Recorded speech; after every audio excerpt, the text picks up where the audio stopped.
7절 말씀입니다. 한 절씩 나누어 교독하고 마지막 구절은 함께 합독하겠습니다. 예수께서 들으시고 배를 타고 떠나사 따로 빈들에 가시니 무리가 듣고 여러 고을로부터 걸어서 따라간지라.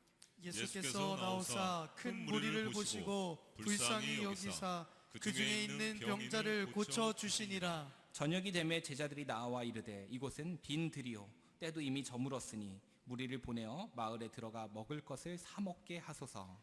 예수께서 이르시되 갈 것 없다. 너희가 먹을 것을 주라. 제자들이 이르되 여기 우리에게 있는 것은 떡 5개와 물고기 2마리 뿐이니이다. 이르시되 그것을 내게 가져오라 하시고 무리를 명하여 잔디 위에 앉으시고 떡 5개와 물고기 2마리를 가지사 하늘을 우러러 축사하시고 떡을 떼어 제자들에게 주시매 제자들이 무리에게 주니 다 배불리 먹고 남은 조각을 12바구니에 차게 거두었으며 먹은 사람은 여자와 아이 외에 5,000명이나 되었더라. 아멘. 이 시간 분립개척 29교회 중에 한 교회인 사김의 교회를 담임하시는 유병희 목사님께서 빈들에서 걸을 때라는 제목으로 말씀 전해주실 때 함께 은혜 누리시기를 축복합니다. 우리 따뜻하게 박수로 맞이하면 감사하겠습니다.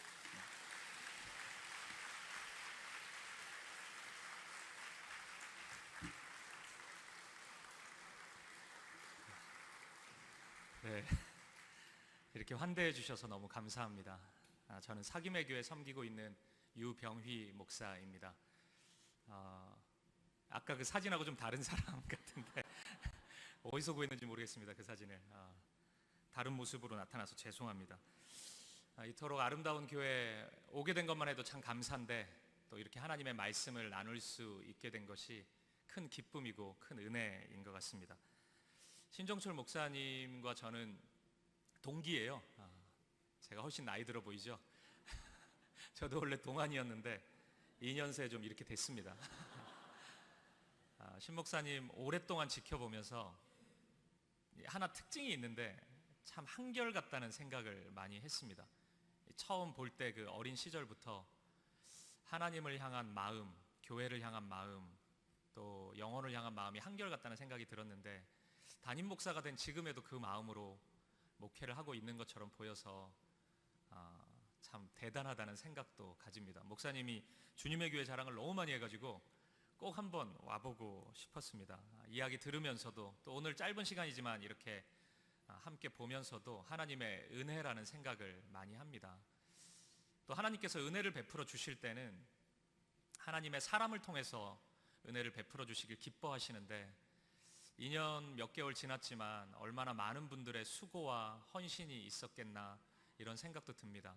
많은 교육자분들, 또 순장님, 주일학교 교사분들, 또 찬양대 여기저기서 섬기고 헌신하셨던 봉사자분들이 계실 것입니다. 하나님께서 여러분들의 수고를 다 기억하시고 여러분들의 기도를 다 들으십니다. 지금도 너무 아름다운 교회의 모습이지만 시간이 흐를수록 더 주님을 닮아가고 주님을 사랑하는 주님의 교회가 될 줄로 믿습니다.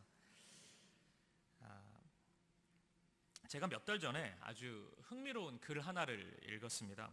신데렐라의 깨진 구두라는 짧은 아티클이었는데 신데렐라의 깨진 구두라는 그 미술 작품이 있다 그래요. 근데 이 작품은 일반 사람들이 보기에는 작품 같지가 않다고 합니다. 이 사각의 나무 틀 위에 산산조각난 유리 조각이 그냥 쌓여있는 그런 모습이래요. 이 글의 내용은 이랬습니다. 우리가 잘 아는 것처럼 왕자가 이 유리구두의 주인을 찾기 위해 노력을 하지 않습니까? 이제 그 글은 이제 그렇게 시작하는 거예요. 신데렐라 이야기가 그렇지 않냐. 근데 글의 독특성이 여기서부터 시작되는데 유리구두의 특성상 발이 그대로 드러날 수밖에 없잖아요. 이렇게 보면 신데렐라의 발은 예쁜 발의 모습은 아니었을 거라는 거예요.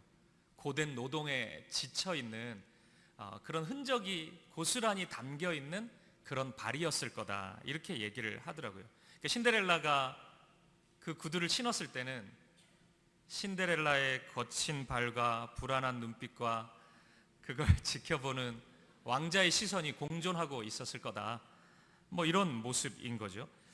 따라서 유리구두를 신었던 신데렐라를 가까이서 본 왕자는 아마도 이 유리구두의 주인을 찾을 때는 예쁜 발의 여인을 상상하지 않고 못생기고 상처난 발을 생각하면서 유리구두의 주인을 찾지 않았을까라는 주장입니다. 근데 여러분, 이렇게 되면은 신데렐라 이야기가 좀 달라져요. 단순한 인생 역전의 이야기나 그냥 뭐 한 번에 성공했던 성공 스토리, 그런 게 아니게 됩니다. 그래서 이 글은 이렇게 말을 하더라고요.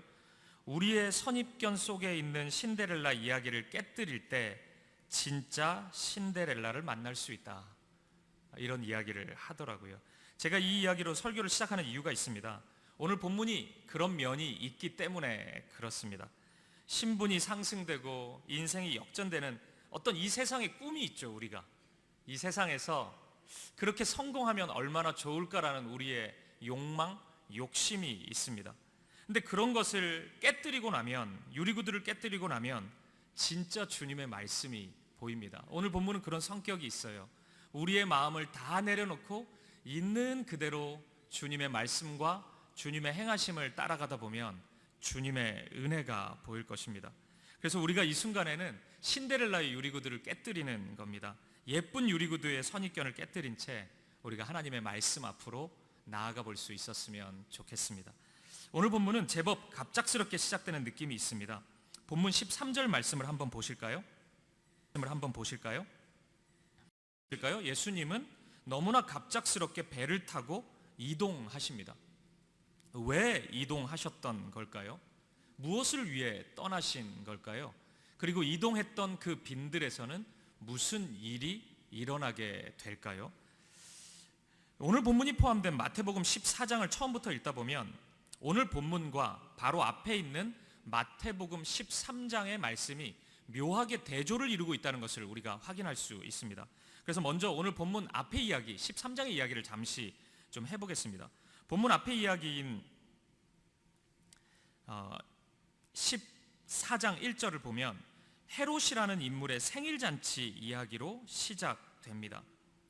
그러니까 이 사람의 정확한 이름은 헤롯 안티파스인데, 그러니까 유대의 갈릴리 지역을 통치했던 분봉왕 중에 한 명이었습니다. 그러니까 이 사람이 가지고 있던 이 세상 권력의 힘이 굉장히 컸습니다. 그러니까 이 사람의 생일잔치는 그 사람의 힘과 권력을 보여주는 매우 상징적인 모습이라고 할 수 있습니다. 그러니까 이 생일잔치에는 쾌락이라고 부를 수 있는 많은 요소들이 다 나타납니다. 부적절한 관계로 아내가 된 헤로디아라는 여인이 등장하고, 보세요, 보통 부적절한 관계인 사람은 이런 공식적인 자리에 초청을 안 하지 않습니까? 그런데 지금 초청을 하는 거예요. 그게 힘이죠. 그녀의 딸이 춤을 추면서 축하 공연을 펼칩니다. 그리고 이 공연이 끝나자마자 이 헤롯이 이런 얘기를 합니다. 원하는 것이 있으면 그것이 무엇이든지 내가 다 들어주겠다, 이 얘기를 해요. 여러분, 이런 얘기는 아무나 할 수 있는 게 아닙니다. 제가 만약에 여러분에게 오셔가지고 성도님 원하는 거 있으면 제가 다 들어주겠습니다, 그럼 여러분이 웃을 거 아닙니까? 그럼 뭐 못 해줄 건데 그런 얘기를 왜 하나, 조크로 인식을 할 겁니다. 근데 이 사람이 하는 얘기는 다르죠. 왜냐하면 헤롯은 그것을 해줄 수 있는 사람이기 때문입니다. 따라서 이 장면은 헤롯이 가지고 있는 세속적인 힘이 얼마나 강한지를 보여주는 상징적인 모습이라고 할 수 있습니다. 화려한 쇼가 있고 산의 진미로 가득한 음식이 가득하고 권력 자랑에 의한 온갖 보기 좋은 말들이 난무하고 있는 그런 모습입니다. 그런데 이와는 너무나 대조적으로 오늘 본문의 장소는 빈들입니다. 그리고 이 장소와 너무나도 어울리는 사람들이 이곳에 가득합니다. 본문의 14절을 보니까 병원도 아닌데 온갖 환자들이 가득합니다. 15절에 의하면 수많은 무리들이 모여 있는데 먹을 것 하나 나눠 먹을 수 없는 그런 상황입니다. 세상의 권력자들이 가득하고 산의 진미로 가득했던 헤롯의 생일잔치와 비교해 보면 빈들은 너무나 대조적입니다. 아무것도 없는 모습이에요. 찾다가 나온 것이 오병이어입니다. 떡 5개와 물고기 2마리가 전부였습니다. 결핍 중에서도 이런 결핍이 없습니다. 여러분 어떠십니까? 오늘 예배 후에 여러분이 어느 한 군데를 방문해야 된다면 옵션이 2개예요.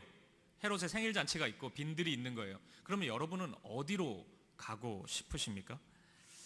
제가 수년 전에 분당우리 교회에서 훈련을 할 때 훈련생들에게 이 귀납적 성경 연구, 이건 이제 훈련생들이 굉장히 힘들어하는 숙제인데 이 숙제를 이 본문으로 내준 적이 있어요. 그러면서 제가 적용 질문을 이렇게 던졌습니다.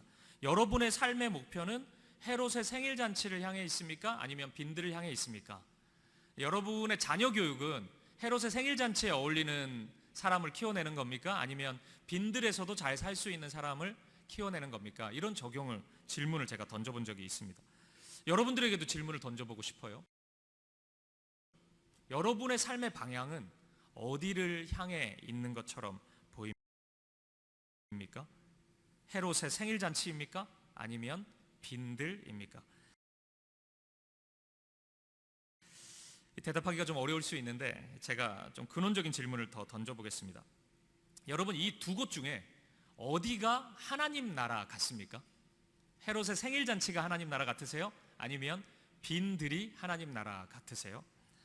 성경에 보면은 하나님 나라를 잔치로 이렇게 설명하는 경우가 굉장히 많거든요. 축제, 잔치, 이런 모습이 하나님 나라입니다. 어디가 하나님 나라 같으세요? 빈들 같죠? 그러니까 가고 싶은 거 말고 정답을 찾아야 된다면 빈들 같잖아요. 뭔가 헤롯의 생일 잔치가 축제처럼 보이긴 했는데 이 마지막이 결론이 너무 끔찍하잖아요. 하나님의 사람 세례 요한이 죽음을 맞이하는 것입니다. 너무나 비참하게요. 그러니까 뭔가 그 온 가족 관람가 영화 보듯이 봤는데 되게 그 무서운 장면으로 스릴러로 좀 바뀌어가지고, 그러니까 여기가 하나님 나라 같지는 않잖아요. 왠지 우리가 가고 싶은 이런 마음 배제하고 하나님 나라 같지는 않죠. 하나를 골라야 한다면 빈들이 하나님 나라처럼 보입니다. 그렇다면 그 다음 질문입니다. 이 차이를 만들어내는 핵심은 뭐겠습니까? 여러분이 만약 빈들이 하나님 나라라고 대답했다면 그 이유는 뭐예요? 왜 빈들을 하나님 나라라고 여러분은 대답하셨습니까? 예수님 때문이겠죠. 예수님이 여기 계시잖아요. 예수님이 헤롯의 생일 잔치에 안 가셨잖아요. 온갖 권력자들이 가득하긴 했는데, 유명한 사람 다 왔는데, 누구나 가보고 싶은 곳이긴 했는데 예수님이 거기 가시진 않았습니다. 하지만 예수님은 그토록 궁핍한 장소인 빈들에 가셨습니다. 이 차이가 우리가 빈들이 하나님 나라라고 얘기할 수 있는 결정적인 이유가 될 것입니다. 그럼 이제 마지막 질문이에요. 설교가 마지막이라는 게 아니고 질문이 마지막입니다. 그 이유는 무엇일까요? 예수님이 왜 모든 사람이 가고 싶어 했던 헤롯의 생일 잔치에 가지 않으시고 왜 빈들로 가셨을까요? 이 세 번째 질문이 우리에게 있어서 굉장히 중요한 질문이 될 것입니다. 그래서 오늘 설교는 이 세 번째 질문에서 잠시 멈추어 서보고 싶습니다. 그리고 묵상을 해보고 싶어요. 왜 예수님은 빈들에 계실까? 이 질문에서 발견할 수 있는 세 가지 은혜를 오늘 이 설교를 통해서 여러분과 함께 나누도록 하겠습니다. 첫 번째입니다. 예수님께서 헤롯의 생일 잔치에 안 가시고 빈들에 가셨던 이유는, 우리 예수님은 예수님밖에 의지할 수 없는, 예수님 밖에는 의지할 데가 없는 사람을 무척이나 사랑하시기 때문입니다. 지금 빈들에 서 있는 사람은 무섭도록 빈들에 어울리는 사람입니다. 몸이 아픈 사람들, 이 말씀 읽다 보면 날이 저물 때 이렇게 얘기하는데 진짜 인생의 날이 저문 것 같은 사람들이 가득해요.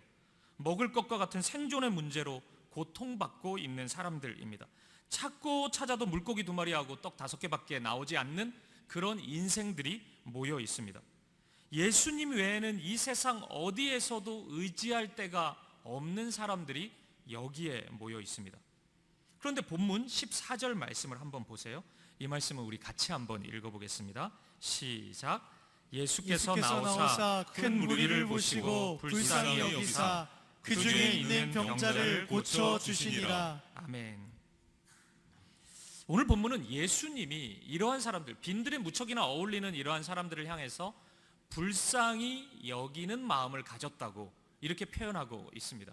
이 불쌍히 여기다는 이 단어는 좀 독특해요. 이 신약 성경이 헬라어로 쓰여져 있는데 이 단어는 스플랑크 니조마이라는 단어의 3인칭형인데, 이런 것까지 알 필요는 없지만 이게 스플랑크스라는 단어 명사에서 나온 동사거든요. 스플랑크스라는 단어는 지금도 그리스에서 쓰는 단어인데 이게 창자라는 단어입니다. 의학 용어예요.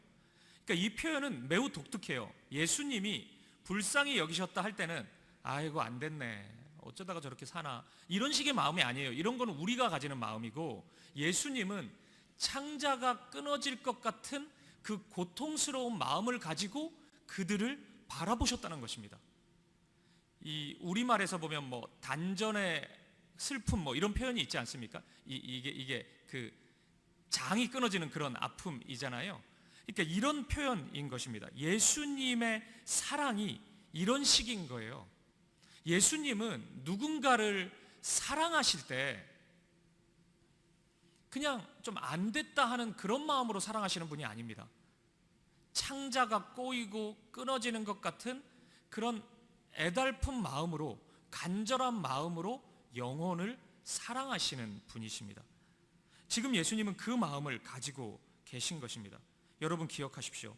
이런 정도의 사랑의 열정을 가지셨기 때문에 예수님은 빈 들에 가실 수 있었던 것입니다. 사랑하는 여러분, 오늘 나의 삶이 빈 들과 같이 느껴지시는 분들이 있으십니까? 그렇다면 여러분, 적어도 이 예수님의 마음을 통해서 우리가 확신할 수 있는 것은 예수님이 여러분을 찾아오실 것입니다. 불쌍히 여기시는 그 마음, 창자가 꼬이고 끊어지는 것 같은 그 아픔으로 우리를 사랑하시는 그 예수님께서 여러분들을 찾아오실 것입니다. 어떤 어려움이 있더라도 예수님은 그 한계를 뚫고 그 길을 돌파해서 여러분들을 찾아오실 것입니다. 그러니 여러분, 염려하지 마십시오. 두려워하지도 마십시오. 여러분은 결코 주님의 사랑에서 외면된 자들이 아닙니다. 하나님께서는, 우리 예수님께서는 여러분을 잊지 않으셨습니다. 오늘 우리가 드리는 이 예배가 그 예수님의 사랑을 회복하고 온전히 경험하는 아름다운 예배가 될 수 있기를 주님의 이름으로 간절히 축복드립니다. 그리고 두 번째입니다. 예수님께서 빈 들로 찾아가신 두 번째 이유는 하나님께서 일하시는 독특한 방법을 보여주시기 위해서입니다. 본문 15절 말씀을 보시겠습니다. 저녁이 되매 제자들이 나와 이르되 이곳은 빈들이요 때도 이미 저물었으니 무리를 보내어 마을에 들어가 먹을 것을 사 먹게 하소서. 아멘. 저녁이 되자 모두가 배고픈 상태가 됐습니다. 근데 이 사람들의 형편은 빈들과 너무 닮아 있어요. 먹을 것이 전혀 없는 상태입니다. 해가 이미 저물었다고 하는데 인생의 추가 거의 저문 것 같은 그런 인생들, 슬픈 현실입니다. 17절에 따르면 이들에게서 나온 것은 떡 5개와 물고기 2마리 뿐이었습니다. 그러니까 이것은 자랑할 수 있는 정도의 모습이 아니지 않습니까? 그런데 이들에게 있는 것이 있었어요. 그것은 주님을 향한 열망이었습니다. 이 오병이어가 자랑할 수 있는 것은 아니었지만 이들은 주님을 향한 사랑이 있었습니다. 간절한 갈망이 있었습니다. 주님을 의지하는 믿음이 있었어요. 근데 이 마음이 더해지니까 놀라운 일이 펼쳐졌다는 것입니다. 그러니까 이 오병이어가 중요한 게 아니에요. 그러니까 이 무슨 떡이 꼭 5개여야만 되고 물고기가 2마리여야만 되고 그런 게 아닙니다. 뭐 1병 1호도 상관이 없었어요. 물고기 1마리만 있어서 상관이 없었을 겁니다. 주님을 향한 그 갈급한 마음이 더해지니까 하나님의 역사의 도구가 된 것입니다. 우리 주님은 그것을 알려주고 싶은 것이에요. 아무것도 없는 빈들이지만, 그리고 내세울 것 하나 없는 상황이지만 하나님을 향한 열망이 있을 때 하나님이 일하신다는 것을 우리 주님은 그들에게, 그리고 오늘 이 말씀을 묵상하고 있는 저와 여러분에게 알려주고 싶은 것입니다. 고린도후서 12장 10절을 보면 사도가 이런 고백을 합니다. 이 말씀을 같이 한번 읽어볼까요? 시작. 그러므로 내가 그리스도를 위하여 약한 것들과 능욕과 궁핍과 박해와 곤고를 기뻐하노니 이는 내가 악한 그때의 강함이니라. 아멘. 사도는 육체의 아픔을 가지고 있었습니다. 이 문제를 두고 바울은 3번이나 주님께 간구했습니다. 고쳐달라고. 근데 주님께서 고쳐주시지 않았어요. 사도가 스스로 생각했겠죠. 이상하다. 내가 누군가를 위해서 기도할 때는 치유가 일어나는 경우가 굉장히 많았는데 왜 나 자신을 위해 기도할 때는 이런 일이 일어나지 않을까? 굉장히 이상했을 것 아닙니까? 여러분이 사도였다면, 바울이었다면 그 생각했을 거 아니에요. 기도만 하면 다 낫고 그러는데 나를 위해서 안수하고 기도하면 왜 낫지 않지? 어떻게 된 거야 이 능력이? 이런 의문이 있었을 거잖아요. 근데 그 순간 하나님의 은혜 안에서 깨닫게 된 것이 있다는 거예요. 그것은 내가 약할 때, 내가 아무것도 할 수 없을 때, 내 힘을 의지할 수 없을 그때 주님이 일하신다는 것, 하나님의 능력이 그 상황 가운데 나타난다는 것을 사도는 깨닫게 된 것입니다. 사랑하는 여러분, 이것을 꼭 기억하십시오. 우리가 너무 강해서 쓰임받지 못하는 경우는 굉장히 많습니다. 저는 사역을 하면서 수없이 그런 사람을 봤습니다. 모든 것을 다 가지고 있는 것처럼 보여요. 너무 강해요. 세상의 것을 많이 가지고 있습니다. 하지만 그것 때문에, 그가 가지고 있는 그것 때문에 하나님을 의지하지 못하고 하나님의 능력을 경험하지 못하는 것은 너무나 많이 봤습니다. 하지만 약하기 때문에 하나님께 쓰임받지 못하는 사람을 만나본 적은 없습니다. 약하다는 그 이유로, 내가 몸이 아프다는 그 이유로, 경제적인 어려움이 있다는 그 이유로, 내가 가진 것이 없는 결핍의 상황이라는 그 이유로 하나님의 은혜를 경험하지 못하거나 하나님의 능력을 경험하지 못하거나 하나님께 쓰임받지 못하는 사람은 단 한 사람도 본 적이 없습니다. 여러분, 그것을 기억하십시오. 약할 그때 하나님의 능력이 나타나는 것입니다. 오늘 약한 가운데 있는 분이 있으십니까? 오늘 결핍의 현실 가운데 있는 분이 있으세요? 내가 내세울 것이 오병이어밖에 없어가지고 너무 쪽팔리다고. 그래서 가끔 저도 목회하다 보면은 신방도 오지 말라는 분이 있으세요. 그러니까 나의 형편을 보여줄 수가 없다고. 그러니까 그 마음도 충분히 이해는 됩니다. 오늘 이 자리에도 그런 분이 있으실지 모르겠어요. 여러분, 주님께 나아가십시오. 주님 앞에 나아가십시오. 여러분의 인생을 주님께 드려보십시오. 깨뜨릴 옥합도 없고 향유 하나 가지고 있지 않더라도 여러분의 마음을, 여러분의 삶의 부분을 주님께 드려보십시오. 그러면 주님께서는 여러분을 통해 반드시 일하시고 하나님의 일을 여러분의 삶 가운데 이루어 가실 것입니다. 그 하나님을 경험하고 그 하나님의 은혜를 모든 이들에게 드러낼 수 있는 저와 여러분 되시기를 주님의 이름으로 간절히 축복드립니다. 이제 마지막 세 번째입니다. 예수님께서 빈들로 가신 세 번째 이유는 바로 이곳에서 우리 자신의 실체를 깨닫게 해 주시기 위함이었습니다. 너무나 아이러니하게도 여러분, 때때로 우리 주님은 우리를 빈들로 인도하실 때가 있습니다. 이러한 진술은 우리의 마음을 굉장히 부담스럽게 만들죠. 그렇지 않습니까? 아무도 뭐 끄덕이지도 않고 아멘도 안 하지 않았습니까? 빈들로 간다 그러는데 누가 이걸 기뻐하겠습니까? 근데 그럼에도 불구하고 여러분, 이건 사실이에요.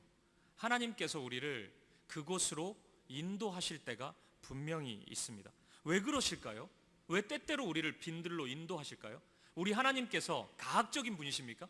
우리가 고통받는 걸 기뻐하세요? 와, 즐겁다, 더 밟아줘야지, 뭐 이런 분이십니까? 우리 하나님이? 그런 분이 아니실 텐데, 우리 주님께서는 그곳에서 우리가 어떤 존재인지를 보여주시려고 그곳으로 인도하시는 겁니다. 그 말은 다시 말하면 빈들에 우리가 서야만, 그곳에 있어야만 깨달을 수 있는 부분이 있다는 거예요. 그곳에 가지 않으면 100번 얘기해도 깨닫지 못하는 그 한 가지가 있다는 것입니다. 사도행전 1장을 보면 십자가에 죽으시고 부활하셨던 예수님께서 승천하시기 전에 제자들에게 한 가지 약속을 하십니다. 그것이 무엇이죠? 성령을 주시겠다는 약속이잖아요. 그런데 그 성령을 받는 장소를 특정하십니다. 사도행전 1장 4절을 한번 보세요.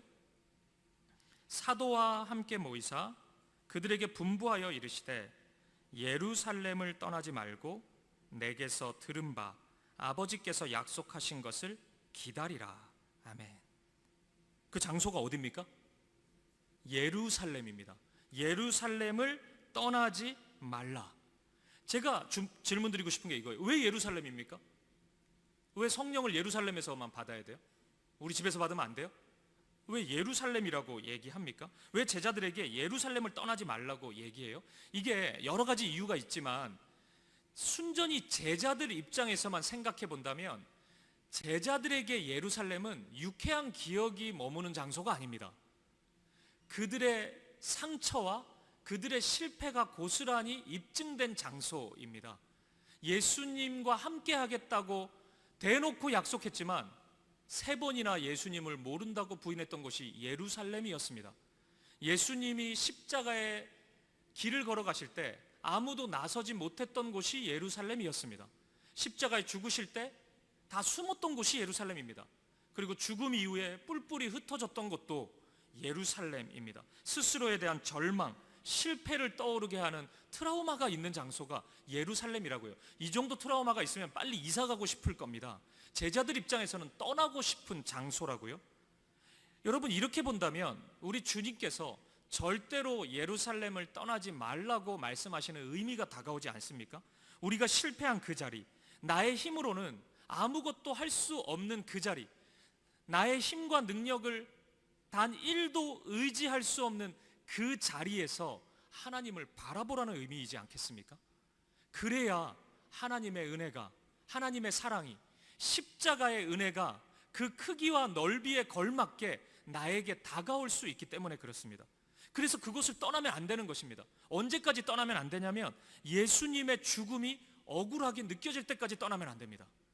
예수님이 나를 향해 죽으셨다는 그 사건이 나에게 눈물이 되고 내 그 비참한 인간성을, 바닥난 인간성을 하나하나 다 확인하는 그 순간까지, 그래서 나를 의지할 수 없다는 정직한 고백이 나오는 그 순간까지 떠나면 안 됩니다. 그래야 하나님의 사랑이 임하는 것입니다. 그래야 십자가의 은혜가 그것에 걸맞게 우리의 삶을 관통할 수 있는 것입니다. 그때서야 우리는 성령을 경험할 수 있는 것이에요. 그때서야 우리는 성령의 사람이 비로소 되어서 하나님의 일을 이루어가는 하나님의 통로가 될 수 있는 것입니다. 빈들이, 오늘 본문의 빈들이 바로 그런 곳이에요. 그렇기 때문에 우리 예수님은 때때로 우리를 빈들로 인도해 가시는 것입니다. 우리 자신을 보게 하시기 위해서입니다. 우리 자신을 비우고, 나를 철저히 비우고 주님으로 채울 수 있게 하기 위해서, 오직 예수 그리스도로 채우게 하시기 위해서, 그 일이 더 고상하고 더 아름다운 일이기 때문에 우리 주님은 우리를 빈들로 인도해 가시는 것입니다. 사랑하는 여러분, 따라서 빈들에서의 주도권은 철저히 우리 주님께 달려 있음을 인정하시기 바랍니다. 빈들에 서 있는데 때때로 인도해가지고, 여러분 그 인생 속에서 막 100번, 200번 이렇게 인도하시진 않아요. 그러니까 너무 슬퍼하시지 마세요. 그러니까 한번 우리가 빈들로 갔는데, 빈들에 서 있는데 주도권이 나에게 있는 사람만큼 비참한 사람이 없어요. 아무것도 할 수 없는데 거기서 나의 힘을 여전히 붙잡고 있고 의지하고 있으면 그 사람만큼 비참한 사람이 없습니다. 근데 주도권이 철저히 주님께 향해 있으면 이제 소망이 있는 것이에요. 기대할 수 있는 일인 것입니다. 오늘 본문의 20절 말씀을 보니까 남은 조각을 담았더니 12바구니였다 이렇게 말씀하잖아요. 그러니까 이것은 의미가 있는 숫자거든요. 그냥 막 담다 보니까 우연히 12광조리 바구니가 됐네? 이런 얘기가 아닙니다. 성경에서 숫자 12는 하나님의 공동체를 상징하는 숫자입니다. 구약의 이스라엘의 지파가 몇 개 지파였습니까? 12지파였죠. 예수님의 제자는 몇 명이었어요? 12명이죠. 이게 예수님이 그냥 모으다 보니까 12명이 되고 이런 게 아니라고요. 이걸 알려주고 싶은 것입니다. 유대인들은 다 알아요, 이걸. 이건 하나님의 공동체입니다. 근데 오늘 이 오병이어의 사건의 결말은 12광주리가, 12바구니가 남았거든요. 이 표현은 12명의 제자를 통해서 지금 함께 모여있는 제자들이 있지 않습니까? 잃어버린 그 12지파의 하나님의 공동체를, 하나님의 구원의 일을 시작하겠다, 회복시키겠다는 우리 주님의 약속인 것입니다. 그렇다면 오늘 이 12바구니라는 이 12를 통해서 오늘 저와 여러분에게 저는 우리 주님께서 약속하신다고 생각합니다. 내가 너와 함께 하고 있다. 빈 들과 같은 아무것도 없는 다 비어있는 바구니를 가지고 있다 할지라도 내가 함께 하고 있기 때문에 이제 나의 일은 시작될 거다. 하나님의 역사가 시작될 거다. 네가 나를 의지하면 반드시 그 일이 시작될 것이다. 우리 주님은 오늘 저와 여러분에게 약속하고 있는 것입니다. 따라서 이러한 하나님의 인도하심과 사랑, 회복의 은혜를 경험한 사람은 결코 빈들을 피하려고만 하지 않을 것입니다. 물론 두렵죠. 평생 빈들에서 사세요 이러면 뜨악하죠. 우리는 지금 그러면 이제 교회를 떠날 수도 있어요. 하지만 그럼에도 불구하고 여러분 고백할 수밖에 없습니다. 우리의 인생이 빈들에 한 번도 가보지 않았는데 근데 하나님의 은혜는 하나도 없어요. 이런 인생이 하나가 있어요. 빈들은 없었고 앞으로도 없을 거예요. 근데 하나님의 은혜가 메말라 있어요. 그런 인생과 때때로 빈들에 가는 고통과 아픔이 있었지만 하나님의 일하심을 경험했고 하나님의 은혜를 경험하는 그 인생이 있다면 그 은혜를 아는 사람은 힘들지만 버겁지만 그래도 후자를 택하겠습니다. 선택하겠습니다. 그 고백을 할 수 있는 것입니다. 오늘 힘겨운 고백이겠지만 저와 여러분이 이 고백을 주님 앞에 올려드릴 수 있기를 간절히 축복합니다. 사랑하는 여러분, 말씀을 마무리하겠습니다. 오늘 이 자리에 계신 성도님들 중에는 빈들로 가는 것이 무척이나 두렵고 아프게 다가오는 분들이 있을 것입니다. 특히나 세상의 성공을 많이 경험한 분들은 그렇게 다가올 수 있습니다. 헤롯의 생일잔치 이런 데 많이 참석한 분들은 이 빈들 가기가 굉장히 힘들어요. 맨날 초청장이 헤롯 생일잔치만 오다가 어느 날 갑자기 빈들로부터 오라고 초청장이 오면은 눈물 나죠. 절망스러워요. 하지만 그곳으로 초청하시는 분이 주님이시라는 사실로 여러분 소망을 가질 수 있기를 바랍니다. 그렇다면 주님이 부르신다면 힘겹지만 한 걸음 내디뎌 볼 수 있기를 바랍니다. 그냥 주님 말씀 의지하면서 손 붙잡고 유쾌한 걸음 아닐 수 있지만 그냥 주님에 이끌려서 한번 걸어가 보는 것입니다. 그러면 하나님의 은혜가 거기서부터 시작될 것입니다. 제 이야기를 짧게 하나만 해드리겠습니다. 저는 아들 2명이 있는데 큰애가 지금 중3입니다. 사춘기인데 굉장히 힘든 시간을 보내고 있어요. 근데 큰애가 이제 10년 전에 6살 때 이야기입니다. 이 아내랑 둘째 아이가 좀 어린데 이제 아이랑 같이 도서관에 갔다가 큰애를 잃어버렸어요. 근데 이제 2시간이 지나도 찾지 못하는 상황이 된 겁니다. 그래서 이제 아내가 급하게 저에게 연락이 왔어요. 애가 없어졌다. 이 2시간쯤 됐고 밤이었는데 좀 두려움이 찾아오잖아요. 아, 큰일 났구나. 못 찾을 수 있겠구나. 빨리 신고를 해야 되겠구나. 이제 그런 마음이 들었어요. 제가 이제 어디 있을까 이렇게 저렇게 찾아가 보다가 집이 꽤 좀 먼 편이었는데 혹시 애가 집에 갔으려나? 가지 못했을 것 같은데 6살인데 어떻게 찾아갔을까? 근데 집에 가봤어요. 이제 공동 현관 비밀번호를 누르고 집에 올라갔습니다. 근데 이제 어두컴컴한 문 앞에 한 아이가 웅크리고 울면서 앉아 있는 거예요. 제가 이제 저희 아이의 이름을 딱 부르니까 저희 큰애 이름이 제희인데 있을제 빛나리, 빛이 있으라입니다. 신 목사님하고 원조 논쟁을 하고 있는데 빛이 있으라가 제가 먼저다 이렇게 얘기하는데 제희야 이제 부르니까 이제 애가 저를 보면서 달려와요. 그리고 엉엉 울어요. 저를 안고.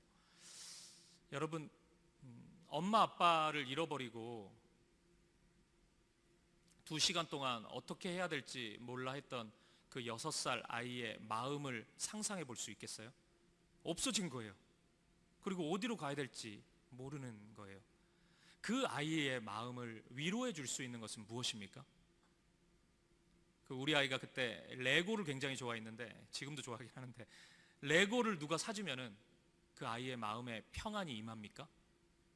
솜사탕 같은 거 되게 좋아했는데 그건 누가 2-3개 사주면은 그 아이는 눈물을 그치고 마음의 평안을 찾을 수 있습니까? 아닙니다. 솜사탕 10개를 사줘도 레고 10개를 누가 갖다 줘도 그 아이의 마음에 평안이 임할 수는 없습니다. 제가 나타나서 아이의 이름을 불렀을 때 그 아이를 꼭 껴안아 줬을 때 아이는 비로소 평안에 이를 수 있어요. 여러분, 우리의 영혼이 그와 같습니다. 우리가 이 세상에 아무리 많은 것, 헤롯의 생일잔치에 가득 채워져 있는 그것을 채운다 할지라도, 나에게 가져온다 할지라도 우리는 평안에 이를 수 없습니다. 우리가 평안에 이를 수 있는 유일한 한 가지는 주님 품에 안길 때입니다. 주님이 우리의 이름을 부르시고 나의 이름을 불러주시고 품에 꼭 껴안아 주실 때 우리의 영혼은 비로소 안심할 수 있고 참된 평안에 이룰 수 있는 것입니다. 오늘 빈들을 걸어가고 있는 여러분들이 이 사실을 발견할 수 있기를 바랍니다. 신데렐라의 유리구두를 깨트려 버릴 수 있기를 바라요. 오늘 저와 여러분의 마음이 헤롯의 생일잔치 가는 것에 향해 있지 않기를 바랍니다. 오늘 자녀를 키우시는 많은 분들이 있을 텐데 우리 애들 키우는 목적이 헤롯의 생일잔치 보내는 그 초청장 매주마다 받을 수 있는 그런 아이로만 키우지 않기를 바랍니다. 빈들에 가서도 주님과 함께 걸어갈 수 있는 아이들, 주님의 은혜가 무엇인지를 분명히 아는 아이들, 주님의 사랑을 누리고 노래하고 얘기할 수 있는 그 아이들, 그런 믿음의 아이들로 키울 수 있기를 바랍니다. 사랑하는 여러분, 오늘 여러분이 서 있는 자리가 빈들입니까? 그것이 주는 실패감과 절망감, 두려움과 외로움이 엄습해오고 있습니까? 그곳을 찾아오신 예수님을 바라보십시오. 눈을 들어서 헤롯의 생일잔치에 있는 것 없다고 슬퍼하지 마시고 그곳에 서 계시는 예수님을 바라보십시오. 그리고 창자가 끊어지는 것 같은 아픔으로 여러분들을 향해 눈물 흘리시고 사랑한다고 말씀하시는 그 주님의 품으로 달려갈 수 있기를 바랍니다. 그리고 여러분 안에 아무것도 없어 보이는 작은 오병이어일지라도 그것을 기꺼이 주님 앞에 올려드릴 수 있기를 바랍니다. 여러분의 믿음이 그 오병이어에 담겨서 주님께 전해지면 그것을 맡겨드리는 그 순간, 주님께 저와 여러분의 삶을 위탁하는 그 순간 하나님 나라가 시작될 것입니다. 하나님의 일이 시작될 것입니다. 지금 여러분이 서 있는 빈들에는 12바구니가 가득 차 있는 하나님의 역사가 기다리고 있습니다. 그 하나님의 은혜를 갈망하고 소망하는 저와 여러분 되시기를, 그 하나님의 은혜를 날마다 누리는 우리 사랑하는 주님의 교회가 되기를 우리 주님의 이름으로 간절히 축복드립니다. 우리 함께 찬양 드리실까요? 아까 우리 시작할 때 이 찬양을 하나님께 올려드렸는데요, 우리 주가 일하시네, 우리 찬양을 드리고 싶습니다. 제가 여러분 아마 신종철 목사님도 비슷한 심정일 텐데 이제 분립개척을 하고 2년 몇 개월이 지난 지금 시점이거든요. 근데 이제 분립개척을 하기 전에 꼭 제 마음이 빈들과 같았어요. 저는 지금 이제 서울의 강남 지역에서 교회 개척을 했는데 저는 그곳에서 살아본 적이 한 번도 없거든요. 그러니까 그것에 대한 우울함이 좀 있었고 또 교회 장소를 구하지 못하는 좀 어려움이 있었어요. 여기도 물론 어려웠지만 저희는 이미 이사를 4번 했거든요. 그리고 내년에 또 이사를 가야 되고 그러니까 너무 그 마음이 힘들었어요. 그리고 이런저런 생각도 해보고 염려, 걱정 이런 게 있었는데 제가 이제 무슨 말씀을 드리고 싶냐면 2년 몇 개월이 지나다 보니까 그런 걱정 중에 의미 있는 걱정이 하나라도 있을까를 제가 생각해 봤거든요. 하나도 없어요. 그러니까 다 불필요한 걱정이었어요. 그러니까 그 시간에 성도 한 분 더 만나서 말씀을 나누었으면 훨씬 좋았을 텐데 그 후회가 지금이 있어요. 제가 그러니까 막 두려워하고 막 그때 불면증에 시달리고 막 그랬단 말이에요. 신 목사님도 똑같았고 그래서 막 새벽에 잠을 이루지 못해가지고 그 이찬수 목사님이 새벽 3시에 카톡을 보낼 때가 있어요. 그분은 그때 일어나세요. 그래서 카톡을 보내면 답을 막 드려요. 그러면 너희도 지금 일어났냐고 이렇게 하면 우리는 안 자고 있는 건데 못 자고 있었던 건데 그러니까 그런 마음이 좀 후회돼요. 그래서 누군가가 저에게 2년 전, 3년 전으로 돌아가서 다시 하고 싶은 것이 무엇이냐고 묻는다면 저는 딱 한 가지를 얘기하고 싶거든요. 기대하고 싶다고, 소망하고 싶다. 그러니까 그것이 전혀 없었던 것은 아닌데 충분하지 못했던 것 같아요. 하나님이 일하심에 대해서. 그러니까 이 주님의 교회 제가 와보니까 진짜 어마어마한 하나님의 은혜가 이곳에 있다는 확신이 드는데 충분히 소망했다면 저도 이 3년 전에 서로를 위해서 많이 기도했는데, 신 목사님을 위해서, 주님의 교회를 위해서도 많이 기도했는데, 부끄럽지만 저에게도 그런 만큼의 충분한 소망이 없었던 것 같거든요. 여러분, 소망하십시오. 지금 하고 있는 염려는, 그러니까 절망은 현실이 아니에요. 여러분이 무릎 꿇는 순간 현실이 되는 거지. 근데 여러분이 그 순간 믿음으로 하나님을 바라보시면 그게 현실인 것입니다. 하나님의 일하심이 시작되는 것입니다. 우리 이 찬양을 주님 앞에 올려드릴 수 있길 바라고, 특별히 빈들을 걷고 있는 성도님들이 있다면 그 작은 믿음의 것들을 주님 앞에 올려드릴 수 있기를 바랍니다. 우리 함께 고백합시다. 날이 저물어 갈 때, 날이 저물어 갈 때,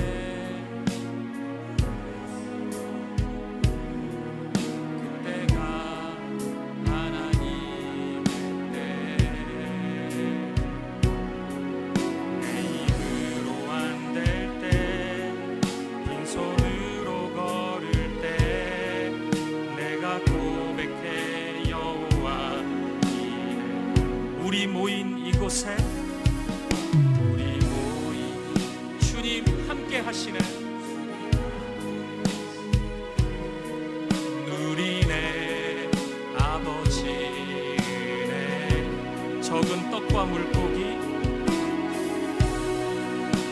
우리의 모든 것을 하나님께 드리십시다.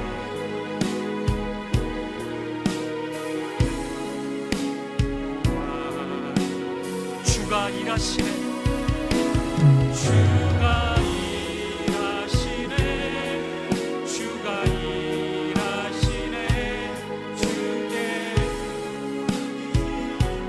자에게,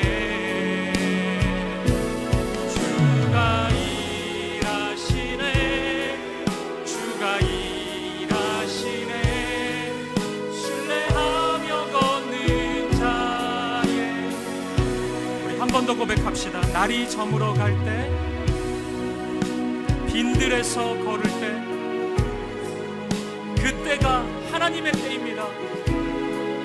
하나님의 때, 내 힘으로 안 될 때,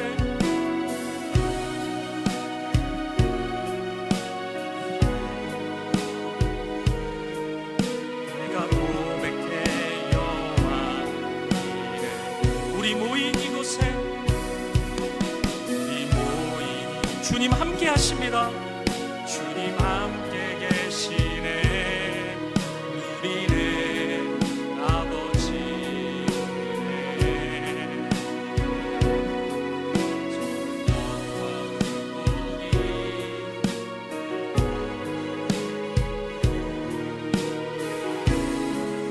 여호와, 우리 함께 고백합시다. 주가 일하시네, 주가 일하시네, 주가 일하시네, 주께 아끼지 않는 자에게,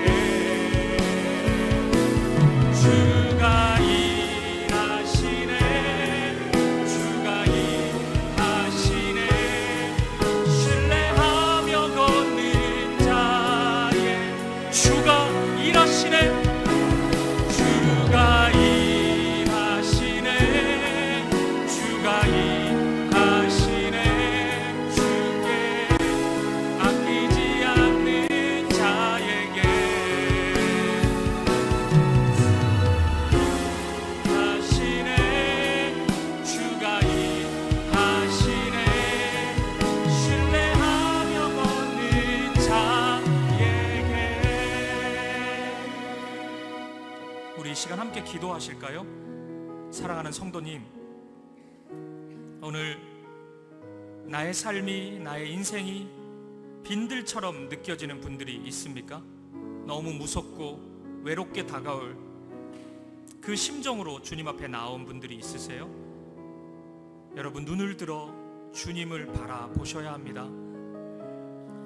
한없는 사랑으로 여러분을 찾아오신 그 주님을 보십시오.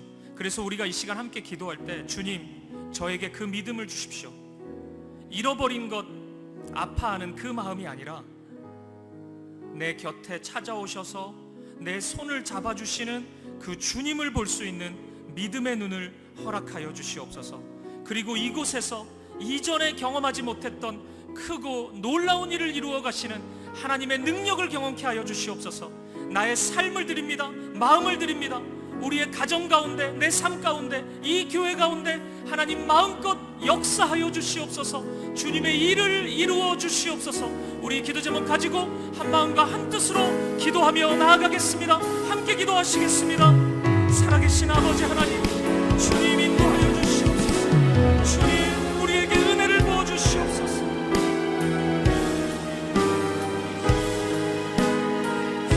오늘 빈들을 걸어가고 있는 사랑하는 성도님들의 마음을 붙잡아 주시옵소서. 하나님 앞에 나아갈 수 있도록 인도하여 주시옵소서.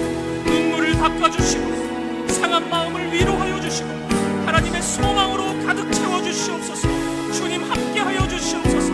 아픔 가운데 주님 위로하여 주시고 힘을 주시옵소서. 주님을 바라볼 수 있는 믿음을 주시옵소서. 새 일을 이루어 주시옵소서. 시작하게 하여 주시옵소서. 주님의 은혜와 사랑으로 주님 함께하여 주시옵소서. 주님 붙잡아 주시옵소서. 하나님을 소망하고 기대하는 우리가 되게 하여 주시옵소서. 주님 인도하여 주시옵소서. 주님 함께하여 주시옵소서. 주님 은혜와 사랑으로 우리를 채워주시고 오늘 상한 마음 가운데 주님 놀라운 사랑으로 은혜로 채워주시옵소서. 할렐루야. 주님 인도하여 주시옵소서. 우리 다 함께 자리에서 일어나셔서 우리 함께 고백합시다. 주가 일하시네. 주가 일하시네. 주가 일하시네. 주께 아끼지 않는 자에게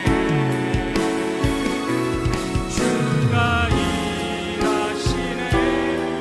주가 일하시네. 신뢰하며 걷는 자. 우리 한 번 더 고백합시다. 주가 일하시네. 주가 주님 역사하여 주시옵소서. 우리의 삶 가운데 일하여 주시옵소서. 아끼지 않는 자에게 주가 일하시네. 주가 일하시네. 신뢰하며 걷는 자에게.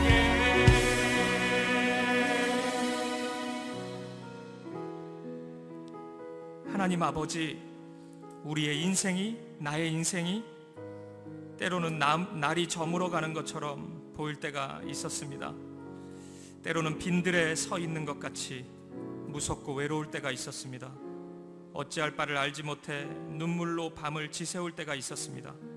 더 이상 기도마저 드릴 자신과 용기도 잃어버린 채 절망하고 있을 때가 있었습니다. 바로 그때 그 빈들로 찾아오신 아버지 하나님, 나를 찾아오신 그 사랑 때문에 잃어버린 감사를 회복합니다. 위기 가운데 우리를 보호하여 주시니 감사합니다. 시련 중에서도 믿음 주심을 감사합니다. 어려움으로 인해 오히려 기도하게 하시니 감사합니다. 문제 가운데 회개할 수 있으니 감사합니다. 답답한 일로 인하여 나를 돌아볼 수 있으니 감사합니다. 시험으로 인하여 영적 전쟁에 민감하게 하시니 감사합니다.